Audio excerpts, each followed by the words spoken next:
siguiente tema es fracturas de codo. Hay varias. Vamos a ir en orden de frecuencia. Bueno, dentro de los traumatismos del codo en los chicos, puse esta frase que es la frase con la que empieza el capítulo de fracturas de codo del Chajian, porque es bastante representativa, que dice que pobre un cirujano joven que el primer caso que le toca atender es una fractura de codo o un traumatismo de codo, porque por ahí, entre todas las posibilidades de todas las lesiones que hay y más la radiografía a veces en los chicos difícil de interpretar, hace que, bueno, se encuentre en apuros. Las lesiones pueden ser un esguince, el prono doloroso, o una luxación de codo, que no es frecuente, pero también hay luxaciones. Y después las fracturas. En orden de frecuencia, la más común es la supracondilia, le sigue el cóndilo externo. Ya menos frecuentes son las fracturas epitróclea, la del radio proximal y la de olecranon, y bastante infrecuentes la luxofractura de Montegia y la epifisiolisis distal del húmero. Para distinguir entre todas estas lesiones, casi siempre nos va a alcanzar la clínica y la radiografía, o sea, la edad del paciente, los antecedentes del mecanismo del trauma, conocer más o menos la anatomía, ir palpando, y bueno, y después la radiografía, estar un poco familiarizados con un codo pediátrico. La fractura supracondilia dijimos que era la más común. El pico de edad en la que se produce son los 7 años, entre los 3 y los 10. Un factor que predispone es, como vemos en el chico la hiperlaxitud, que tienen como un recurvatum a nivel del codo, lo que hace que cuando caen con el brazo, con el miembro superior extendido y dorsiflexionan la muñeca, la zona más débil, en vez de ser el tercio distal del radio, sea la zona del codo. Por eso los mecanismos de producción son en extensión el 97% y en flexión menos de un 5%. Estas fracturas, además de ser las más frecuentes, son las que tienen más riesgo de complicaciones. Si bien, por suerte, en el último tiempo se las ha aprendido a manejar, digamos, y esas complicaciones, sobre todo las secuelas a largo plazo, han disminuido.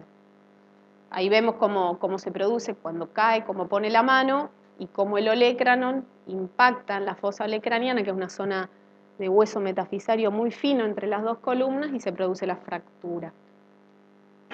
Bueno, el examen físico general en todo traumatismo, vamos a ver un paciente que viene con dolor, que no quiere mover el brazo, distintos grados de tumefacción o de deformidad, depende la gravedad de la fractura. Muy importante que hagamos un muy buen examen, además vascular y neurológico, o sea, ver el pulso, la temperatura, el lleno ungueal. Si bien no es fácil en los chicos, tratar de evaluar los nervios, la sensibilidad y la parte motora. Y las lesiones asociadas, como por ejemplo vemos en este caso, que tiene un traumatismo tanto a nivel del codo como a nivel de la muñeca, o sea, o un politrauma que tenga otras lesiones o otras lesiones dentro del miembro superior y que sea un codo flotante. Después, bueno, las radiografías también es algo muy importante. Puede pasar que el paciente lo hayan derivado de otro lado y venga con a lo mejor una sola placa en la posición que le pudieron hacer. Bueno, tomarse el tiempo en tratar de repetirla o de que sea una radiografía que sea verdaderamente un frente de paleta humeral, porque ahí vamos a poder bien distinguir si es una supracondilia, un cóndilo y si está desplazado o no. Algunos de los parámetros de radiografías que más tenemos que memorizar como para después distinguir lesiones, el signo de la almohadilla grasa, que cuesta verlo, pero es esa zona de radiolucidez en la cara posterior, que es visible cuando hay un traumatismo. A veces puede ser que no se vea nada de la fractura y el único signo indirecto es el signo de la almohadilla grasa posterior. Después esto que es saber que la línea humeral anterior, o sea que sigue el borde anterior de la diáfisis del húmero, tiene que cortar el cóndilo externo, que por lo menos un tercio tiene que quedar por delante de esa línea. Si eso no pasa es porque la fractura se está angulando a posterior. Y después a ver que en un buen perfil de paleta humeral vamos a ver esta imagen como de lágrima del húmero distal. Bueno, la clasificación que más se usa porque tiene valor para el tratamiento, la clasificación de Garland. La Garland 1 es la fractura no desplazada o hasta 2 milímetros. La línea humeral está normal y son fracturas estables. En algunos lados se nombra un subtipo 1A y B, pero no es algo que esté en todos lados, o sea que no es tan... La A sería la verdaderamente no desplazada y la 1B si hay algo de conminución o algo de una angulación mínima, pero no es muy relevante. La tipo 2 es un desplazamiento pero parcial, o sea, siempre hay algo de indemnidad de la cortical posterior. En general están anguladas, pero no llega, hay cierto contacto y tienen una inestabilidad parcial. Después una tipo 3, donde el desplazamiento ya es completo, no hay contacto ni anterior ni posterior, se rota el fragmento distal y son fracturas inestables. Las tipo 3 también tenemos que verlas en el frente, en el plano coronal, para saber hacia qué lado están desplazadas, pues nos va a guiar también de qué otra estructura puede estar lesionada en forma concomitante. Lo más frecuente es que se desplacen en varo, y en ese caso el nervio, el nervio estaría el radial por acá, el fragmento proximal lo puede estar lesionando. Si se desplazan en valgo, o sea, hacia posterolateral, recordar que por acá pasa la arteria humeral y el nervio mediano, que serían las estructuras que puede estar lesionada en ese tipo de desplazamiento. También tenemos que tratar de ver algunos detalles de cosas que nos pueden hacer cambiar, por ejemplo, apreté más. Detectar siempre esto, mirar el pilar medial, el pilar interno, porque si bien esta fractura uno dice, no, casi no está desplazada, pero si vemos esta pequeña angulación, esto clínicamente puede quedar un varo cuando consolide la fractura y uno la trató, le puso un yeso totalmente convencido y después se encuentra el varo y hay que solucionarlo. Entonces, bueno, esto podría ser una indicación de reducir una tipo 1 o una tipo 2, que tenga un colapso del pilar medial.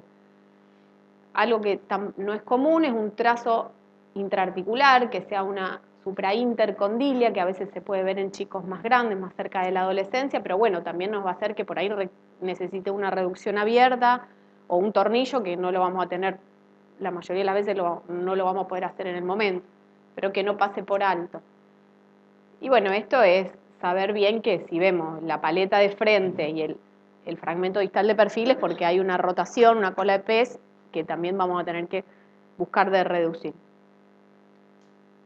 Bueno, el manejo inicial, más allá del tipo de fractura, o sea, en general hay alguna controversia, pero ahora más que nada se interpreta que la mayoría de las fracturas no las tenemos que operar a la noche o apenas llega a la guardia el paciente, aunque no tenga ayuno, o sea, no son emergencias, sino que la gran mayoría se puede tratar como una urgencia, o sea, estabilizar al paciente y esperar un horario de quirófano adecuado. Obviamente primero tenemos que descartar que no haya signos de isquemia, que no haya signos de síndrome compartimental, que no sea una fractura expuesta grave que la tenemos que operar inmediato. Si viniera el paciente con signos de isquemia al momento del ingreso, hay que tratar ahí mismo en la guardia de hacer una maniobra suave, de intentar alinear, no ponérsela a reducir perfecta, pero sí alinearla porque muchas veces, o sea, como muestra la imagen, ya uno ahí puede hacer que la arteria no esté en peligro, digamos. Después recordar que el síndrome compartimental en los chicos, los signos más precoces son los que le dicen las 3A, que es la ansiedad, ¿cómo se llama? La ansiedad, agitación y el aumento que requiera muchos analgésicos. O sea, uno no le pasa el dolor, es un dolor desproporcionado para la fractura. Y eso es medio así, o sea, a pesar de que ya tienen una férula y un suero, el chico está a los gritos y eso como que nos tiene que hablar de que puede ser un dolor isquémico. Bueno, entonces tenemos que decir, bueno, tenemos esta fractura y si hay que internarlo, si hay que ponerle en ayuno, si es una fractura expuesta, indicarle antibióticos, bueno. Y hay que inmovilizarlo, generalmente no hay que buscar en 90 grados, sino en la misma posición que llega, con una leve flexión de codo para no aumentar el riesgo de compromiso vascular. Una tipo 1, obviamente esa no la vamos a internar, se hace una inmovilización durante 3 semanas. Puede ser que esta fractura lo único que veamos sea el signo de la almohadilla grasa y recién a las 3 semanas vemos que hizo callo. No sé si se llega a ver ahí como una doble liñita. Se puede hacer un control radio a la semana o a los 10 días, hacer una radiografía para constatar que no se haya desplazado. Bueno, las tipo 2 es más controvertido el tratamiento, si se pueden inmovilizar con yeso o si hay que tratarlas como una tipo 3 con reducción y osteodesis. Básicamente son fracturas que requieren reducción porque algún grado de desplazamiento tienen. Entonces, bueno, habría que hacer una maniobra, evaluar si se puede hacer ahí en la sala de yesos o si conviene ya dormirlo y si no nos vamos a conformar ya poder enclavijarlo. Pero bueno, para que podamos hacer un tratamiento ortopédico se tienen que cumplir estos requisitos, o sea, tiene que ser una fractura estable, que clínicamente tenga un buen eje, que no tenga demasiada tumefacción y que no haya compromiso vascular. ¿Por qué? Porque nosotros para inmovilizarlo y que esta fractura quede bien reducida vamos a tener que hacerlo en más de 90 grados. Entonces, en general, si hay algún riesgo de compromiso vascular, no es peligroso que hagamos una posición de tanta flexión. Bueno, por el contrario, si vemos que hay deseje, con la fractura parece inestable, está muy hinchado el codo o hay dudas si hay compromiso vascular, lo más aceptado actualmente es ser un poco más agresivo y estabilizarlas, porque también tienen bastante riesgo de que se pierda la reducción y hay que operarlos después. Estos son algunos ejemplos. El de arriba es una tipo 2 que fue tratada, ven que el yeso estaba en más de 90, como la foto anterior, y bueno, la fractura consolidó. Esta, por clasificación, sería una tipo 2, pero realmente está muy desalineada y se redujo con clavija. Bueno, tenemos una tipo 3, todos saben que hay que hacer una reducción y una estabilización, generalmente a cielo cerrado. La maniobra en general consiste primero con un ayudante, digamos, hacer una tracción en el eje, en extensión y supinación y corregimos, digamos, primero el frente, el varo-valgo y la rotación. Una vez que alineamos, empezamos a hacer flexión de codo y se hace parecido a una luxación de codo. Se empuja el fragmento distal a nivel del olecranon, se lo va llevando a la flexión y por último se le agrega pronación si el desplazamiento es en varo, que es para tensar el periósteo que está indemne y que nos ayuda a dar más estabilidad. Esto, bueno, sería lo mismo, bueno, haciendo tracción, empieza a empujar, a hacer flexión, lo miramos en el intensificador, podemos hacer algunas oblicuas que nos ayudan a mirar que estén bien restaurados los pilares, lo dejamos en máxima flexión y pasamos las clavijas. Lo ideal es hacer un buen frente y después el perfil en rotación externa. A veces hay que conocer algunas maniobras, por ejemplo, si viene un paciente que está así, que se nota que el fragmento se enganchó casi en la piel, no se llegó a exponer, ahí es lo que pasó, que el fragmento proximal atravesó el músculo braquial anterior. Entonces, bueno, no necesariamente vamos a tener que ir a abrirlo. Lo primero que se hace es intentar esta maniobra que se llama del ordenia, que es como para desengancharlo del músculo. Y lo otro que hablamos, que si está desplazado en varo, este lado del periósteo está sano, si le hacemos pronación vamos a tensar y vamos a ayudar a darle más estabilidad a la fractura dejándola en pronación. También, bueno, cómo la estabilizamos, hay algunas controversias, que si cómo tienen que ir los Kirchner y eso, pero lo más aceptado es tratar de ir con clavijas laterales y no poner en riesgo al nervio cubital. Muchas fracturas con 2 clavijas tienen suficiente estabilidad, hay que tratar de que estén lo más separadas posible, que estén paralelas o levemente divergentes y que no se crucen a nivel del foco. Si después que ponemos 2 clavijas, lo evaluamos bajo anestesia, la fractura sigue teniendo una cierta inestabilidad, generalmente a la rotación, se puede agregar una tercera clavija, ya sea desde el lado externo o endomedular, o si no nos queda otra porque hay conminución del lado externo, podemos poner una clavija medial como precaución para minimizar la posibilidad de que lesionemos el nervio cubital. Se puede hacer o una pequeña incisión, o si no, colocar el dedo pulgar cerca del surco, por detrás del epitroclea, por donde está el nervio, y como que protegerlo con el dedo, y además tratar de llevar el codo a la extensión, con lo cual el nervio se aleja de la zona donde nosotros tenemos que pasar la clavija.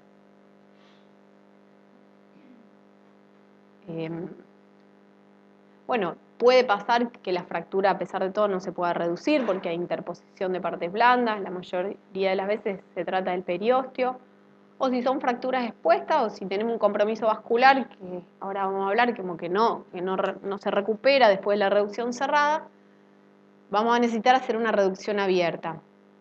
El abordaje en realidad puede ser anterior, medial, lateral o posterior, depende de la preferencia del cirujano y también depende si es una fractura expuesta, lo vamos a abrir por donde está expuesto, o por el lado, si hay compromiso vascular, generalmente se prefiere un abordaje anterior. Lo demás es discutido. En la foto se ve un abordaje posterior, que puede ser, como en este caso, que se hizo una osteotomía del olecranon, pero que es cartilaginoso, o se puede hacer divulsionando el tríceps. Y ahí se pueden poner, como se ve el nervio en forma directa, se pueden poner clavijas cruzadas. Bueno, las complicaciones, las primeras son en agudo, una lesión vascular, lesión nerviosa o síndrome compartimental.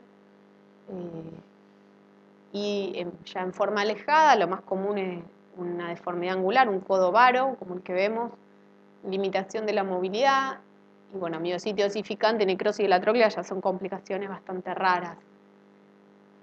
Un pequeño algoritmo de qué hacer cuando llega una fractura que tiene compromiso vascular, o sea, lo primero que hay que hacer es una reducción inmediata y estabilizarla la fractura. Y después reevaluamos si tenemos, o sea, el paciente tiene pulso y tiene una buena perfusión distal, o sea, una mano rosa, bueno, ya es como que el peligro principal pasó, lo dejamos inmovilizado en 70 grados de flexión, que es como la mejor posición para la arteria, digamos.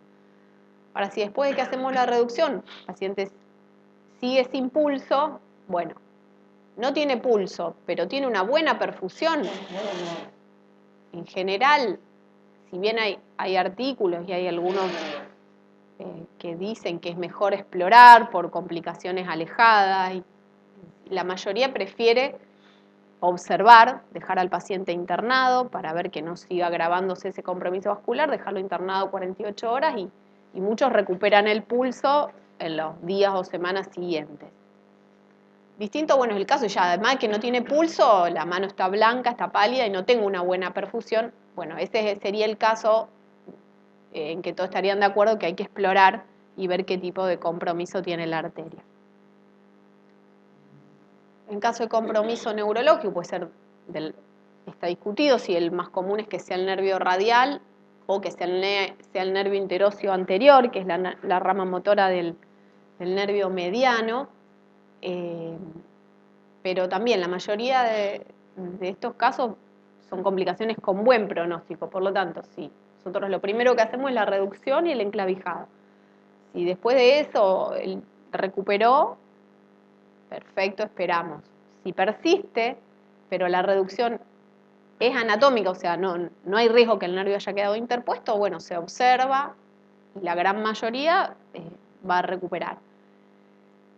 Si el caso de que siga con un déficit completo y la reducción no haya sido anatómica y sospechamos que el nervio puede estar interpuesto, sería una indicación de explorar en el momento. Bueno, saqué una.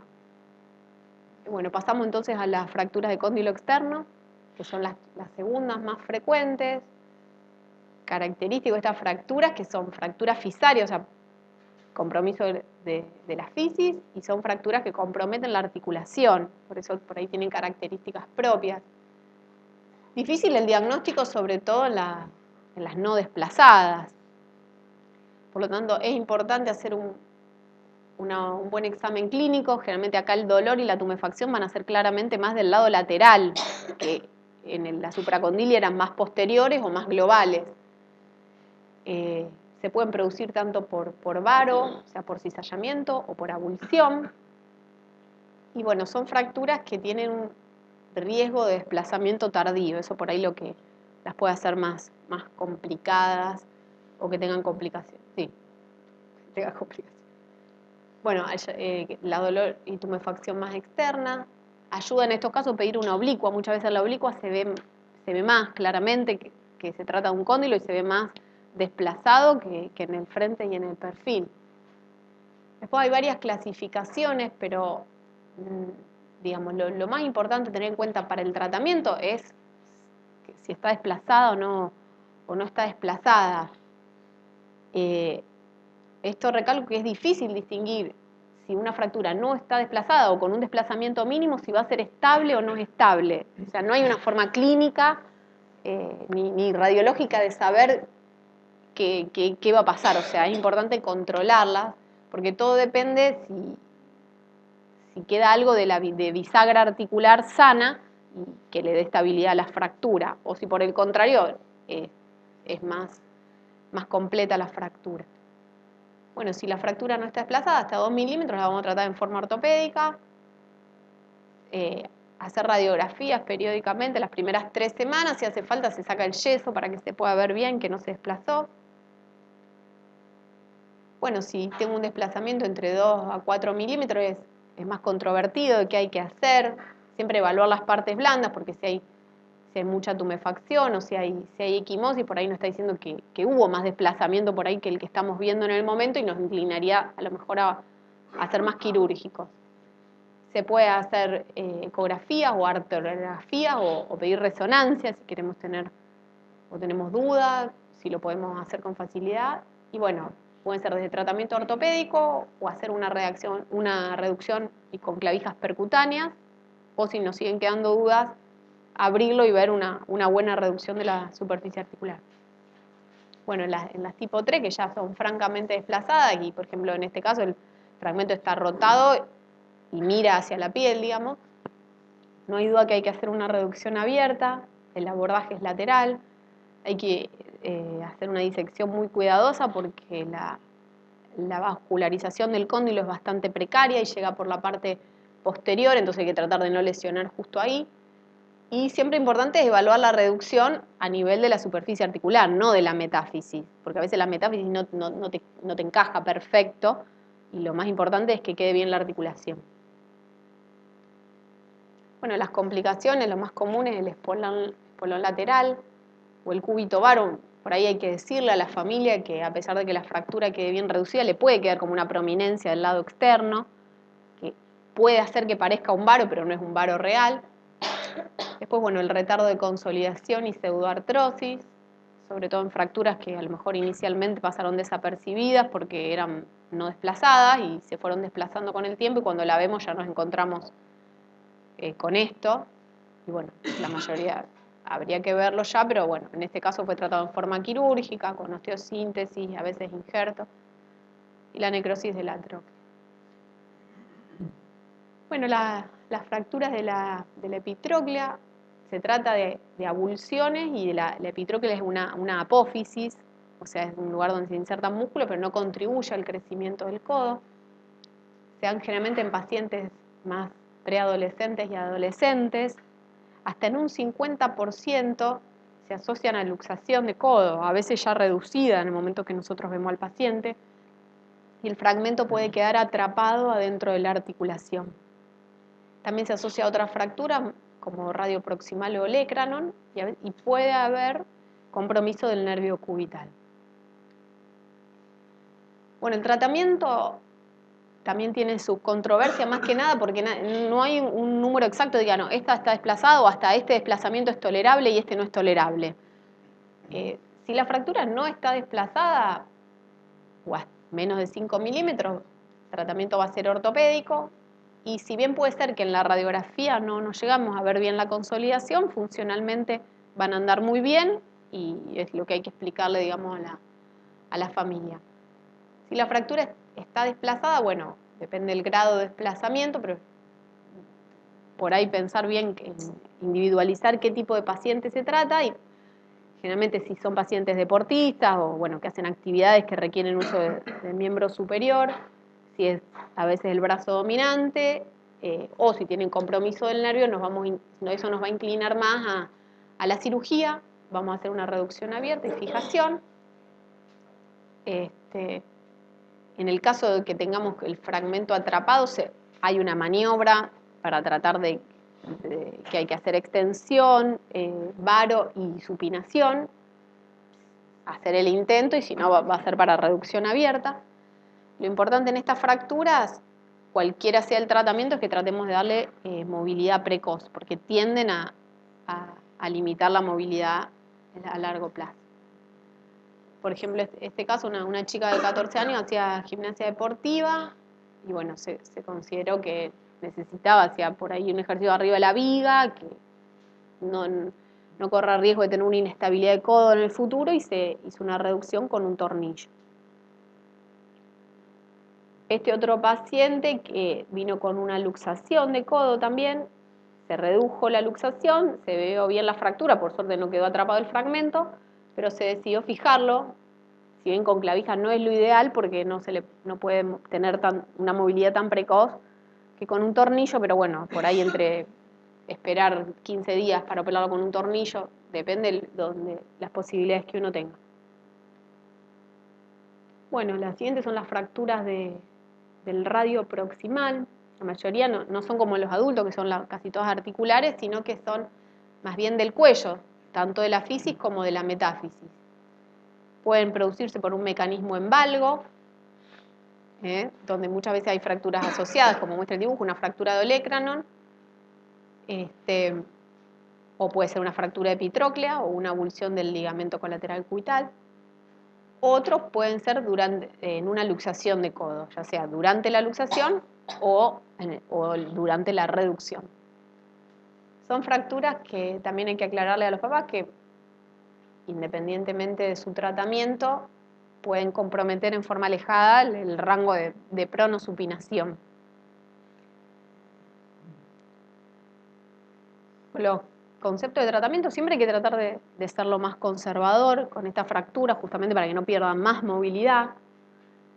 Si tenemos fracturas no desplazadas, o sea, si tenemos hasta 30 grados y una mínima traslación, lo inmovilizamos, generalmente con 2 semanas es suficiente y ya pueden empezar a hacer algún ejercicio de movilidad siempre activa, no pasiva, ni no mandarlo al kinesiólogo a las 2 semanas. Si la fractura ya está más desplazada que esto, conviene intentar una reducción. A veces es útil aspirar el hematoma a nivel de la fractura, eso nos ayuda a ganar movilidad. Intentamos reducción, primero hacemos maniobras a cielo cerrado, si es necesario pasamos las percutáneas y si es necesario nos plantearemos una reducción abierta. Y depende la estabilidad de la fractura si tenemos que dejarle o no algo que la estabilice. O sea, vamos como de menor a mayor. Como reducción aceptable podemos llegar a tolerar hasta 45 grados de angulación, siempre que no haya traslación y que tenga un rango entre 50 y 60 grados de pronosupinación. Estas son algunas de las técnicas, las cerradas, por ejemplo, esta es la maniobra de Israeli, que con una mano ponemos el pulgar a donde está la cabeza del radio, empujamos, mientras con la otra mano le hacemos pronación. Esta otra maniobra de Patterson, con un ayudante que nos haga tracción, hacemos una fuerza en varo y también con el pulgar empujamos el radio proximal. También está descrito, yo la verdad nunca lo hice, que cuando colocando un vendaje de Esmarch se reduce la fractura. Después, bueno, si con esto no alcanzara, podemos colocar una clavija o un pequeño disector romo para no poner en riesgo el interóseo posterior y hacer como un joystick y empujar. Otra técnica es la de METESO, que es directamente poner un clavo, un TEN endomedular retrógrado y con la punta del clavo enganchar el fragmento y girar el clavo y ahí reducir la fractura. Bueno, unos ejemplos de esto, por ejemplo, una fractura angulada y con una maniobra de reducción cerrada se logró una buena reducción. Esta se hizo con una aguja percutánea que se la dejó, no siempre es necesario dejarla y nunca hay que dejarla transcapitelar, o sea, que atraviese la articulación, pues se puede romper y ahí estamos en problemas, digamos. O sea, metáfiso epifisaria habría que dejarla. Bueno, las fracturas del olecrano ya dijimos que son bastante infrecuentes en los chicos y por ahí son más benignas, porque tienen un periósteo muy grueso, entonces la mayoría son metafisarias y no están desplazadas. Siempre buscar lesiones asociadas que sean en más o menos un 20%, que son siempre las mismas, asociar olecrano, radio, epitróclea, cóndilo externo, también, bueno, luxación de codo. Las no desplazadas las vamos a tratar en forma ortopédica. Si tenemos un caso que se trate de una angulación pura, como una fractura en tallo verde, podemos hacer una maniobra de reducción cerrada. Si ya estás desplazada y tenemos mucho gap articular, se tratan en forma quirúrgica, con una reducción abierta y fijación, con clavija, puede ser tipo un SAT o un tornillo. Bueno, vamos llegando al final. Las fracturas luxaciones de Montegia son, la Montegia es la asociación de una fractura del cúbito a nivel proximal o medio con una fractura o una luxación de la cabeza del radio.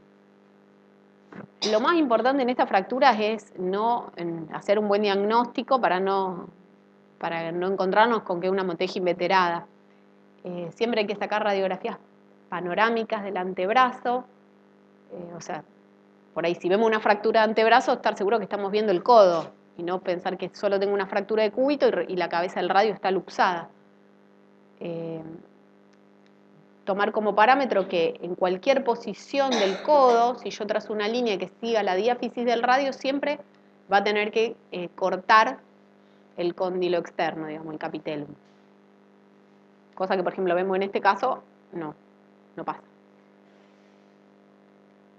Bueno, la clasificación de vado de los adultos es la misma. Bueno, hay lesiones verdaderas y las lesiones equivalentes cuando es el mismo mecanismo, pero se produce por ahí una fractura atípica, pero de la misma forma, digamos. La más común en pediatría es la tipo 1, o sea, cuando el radio se luxa para adelante, y le sigue en frecuencia la tipo 3 cuando la luxación es lateral. Por suerte tienen un pronóstico mejor en los chicos, hay que tratar de hacer una reducción cerrada. Muchas veces al reducir el cúbito ya se reduce la reducción de la luxación del radio y movilizar con yeso.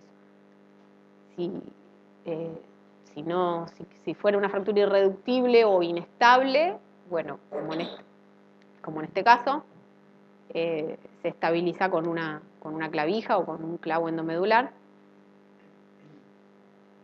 Bueno, y la última fractura es una fractura bastante rara, pero por ahí conocer el diagnóstico bien es propia de los chicos pequeños, generalmente menores de 2 años. Muchas veces puede ser un traumatismo ocurrido durante el parto o un alto porcentaje se deben a maltrato. El diagnóstico por ahí es difícil más que nada porque todo el húmero distal es cartilaginoso, entonces no estamos viendo nada del húmero y tenemos que saber que esa lesión existe. En un chico chiquito es raro que no va a tener una luxación de codo, es mucho más probable que tenga una epifisiolisis de húmero distal. Entonces, más que nada, sospecharla. Esta es la forma típica que se ve, que generalmente se desplaza hacia medial. Eso nos va a ayudar también a distinguir el cóndilo externo. Y bueno, a veces podemos tener que hacer una ecografía o una resonancia o una arterografía para confirmar el diagnóstico. Por eso lo tenemos más que nada distinguir de una luxación de codo, que dijimos que no es común, de un cóndilo externo. Acá de vuelta lo de que la línea que va por el radio tiene que que cortar el cóndilo. Si la fractura fuera del cóndilo, el cóndilo estaría desplazado, pero hacia lateral, perdón. Bueno, el tratamiento si no está desplazada es una férula. Si está desplazada se trata como una supracondilia, con reducción cerrada y osteodesis. Las complicaciones más comunes son el cúbito varo y la necrosis avascular de la tróclea. No sé, como se ve acá, que bueno, por el tipo de circulación que tiene la tróclea, puede verse comprometida y bueno, encontrarnos después con esta secuela. Muchas gracias.